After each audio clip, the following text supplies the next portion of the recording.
سڵاوتان لێبێت لە ستودیۆی کراوەی کوردستان 24 لە پێشانگای نێودەوڵەتی کتێب لە هەولێر لەگەڵتانین. میوانێکی دیکەمانێ پێک گفتوگۆکەین سەبارەت بە بارودۆخی چاپی کتێب بە دەنگەهاتنی هاوڵاتیان ئەوەی پەیوەندی بە چاپ و نووسەرانەوە هەیە. لێرە میوانێکم هەیە، ئەویش بەڕێز ئارێز حەسەن، بەڕێوەبەری ناوەندی ئاوێر بۆ چاپ و بڵاوکردنەوە. بەڕێز ئارێز قسەم بەخێر بێ. سپاس. ناوەندەکەی ئێوە لە ماوەی ڕابردوو تا ئێستا چیتان بۆ کتێبخانەی کوردی کردووە؟ چەند کتێبتان چاپ کردووە؟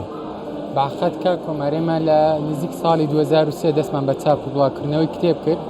تا ئێستا بە نزیکەی 810 کتێبمان چاپ و بڵاو کردوێتەوە. کتێبەکانیشمان فرەچەشن باتە تەنها بابەتێک نین، بابەتی ڕۆمان، مێژوو، فەلسەفە، کۆمەڵایەتی، ئەدەبی هەمەلایەنن. ئیتر هەموو ساڵێک بۆ پێشەنگا عادەتەن کۆمەڵە کتێبی نوێ چاپ و بڵاوەکەینەوە، ئامادەکاریەکەین لە ڕۆژانی پێشەنگا ئەخێنە بەردەستی خوێنەرە.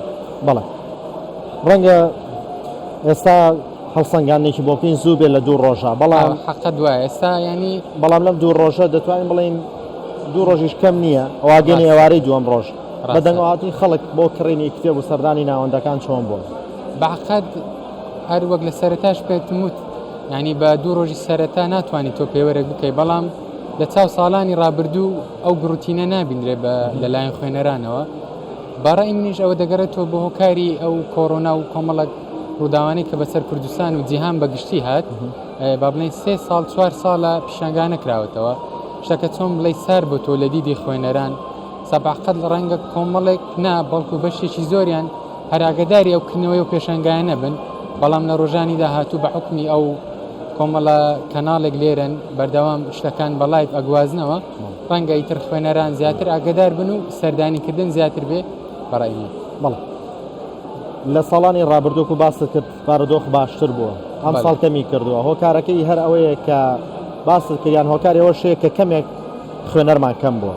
بەخۆی دەتوانین بگەڕینەوە بە ئەو کاری خوێنەر با بڵێن کەمتر بووە، چونکە بەعەقەت ساڵانی ڕابردوو بۆ نمونە لە ساڵانی داعش و ئەوانە باری ئابووری خەڵکەکە زۆر خراپتر بوو، بەڵام بەدەمەهاتنی خوێنەران زۆر لە ئێستا زیاتر بوو بۆ کڕینی کتێب و خوێندنەوەیان. بەڵام بەرەبەرە هەز دەکەم خوێندنەوە لە کوردستان بەرەو کەمی دەڕوانەک بەرەو زیاتر و زیاتریش کتێب خوێنەرەکان لایەنی ئاینی ئەگرنەوە، کتێبە ئیسلامیەکان زیاتر ڕەوازی هەیە، خوێنەرەکان زیاتر ئەولانیان هەڵبژاردووە. ئیتر هۆکارەکەش کۆمەڵک هۆکارە و ڕەنگە کۆمەڵک بارودۆخ بدات، کاریگەری ڕاستەوخۆی هەبی وەکو بوومە لەرزە و کۆمەڵک مەشاکل کە ڕوو دەدا لە کوردستان و لە جیهان بەگشتی. بەڵێ ناوەندەکانی چاپ هیچ گیر و گرفتەکان دێتە پێش ئەوەی کەواتان لێ بکە نەتوانن وەکو پێویست کتێب چاپ بکەن یان نەتوان وەکو پێویست بەرهەم خەنە بازاڕەوە؟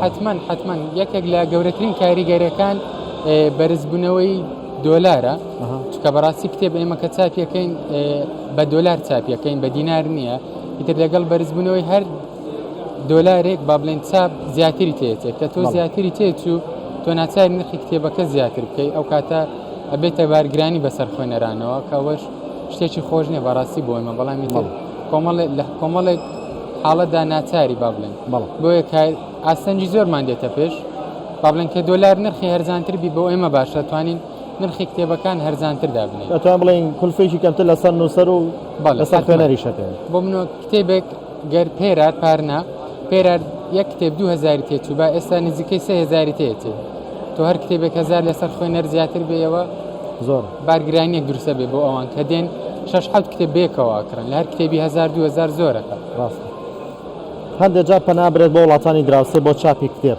کوالێتی چاپی کتێب لە هەرێمی کوردستان نەگەشتێتەوە ئاستی تر پێویستمان بە دەرەوە نەبێ. زۆربەی نووسەران ئەڵێن لە ڕووکەش و لە جۆری وەرەقەکانیشا پێویستمان بە هیچ وڵاتێ نییە چاپی لێ بکەین. ڕاستی کا کۆمار کوالێتی چاپ ئەو کوالێتی کە لێرە هەیە بۆ نمونە چاپخانەی ڕۆژهەڵات هەیە، کوالێتی لە دەتوانم بڵێم لە ئێران و کۆمەڵێک وڵات زۆر بەرزترە، بەڵام کولفەی زیاترە. کولفە لە وڵاتان هەرزانترە؟ بەڵێ ینی لە بۆ نمونە ئێران هەرزانترە، بەراورد بە لوبنان لە هەموو وڵاتەکان گرانترە، بەڵام کوردستانی خۆمان دەتوانی با بڵێن چاپخانەی ڕۆژهەڵات کۆمەڵێک چاپخانەی تریش کوالێتی کتێبەکانیان زۆر بەرزە، بەڵام نرخ لێرە کەمێک گرانترە، 2000 جار پەنار دەبرێتە ئێران بۆ چاپکردنی کتێب. ڕاست ئەرکی ئێوە وەکو چاپخانەکان تا چەند بە ئەرشی خۆتان ێزانن کە هاوکاری نووسەران بە لە چاپگەاندنی کتێبەکانیان یا تا ئەرشی لایەنێکی دیکەیە کە ئەوەرکە بگرێتە سۆفۆی نەک چاپخانەکان.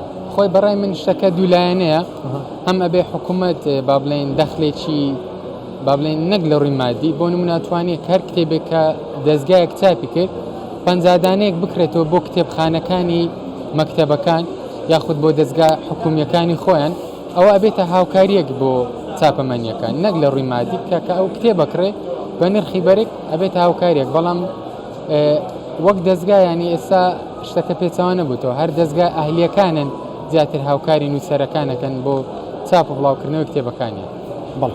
بەڵێ بەڕێز ئارێز حەسەن بەڕێوەبەری ناوەندی ئاوێر بۆ چاپ و بڵاوکردنەوە سوپاس بۆ ئامادەبوون و ڕوونکردنەوەکانتان بەخێرهاتن. خۆشحاڵ بووم زۆر سەلام. بەڵێ من دەگەڕێمەوە سۆدەی ناوەند بۆ لای هاوکاران.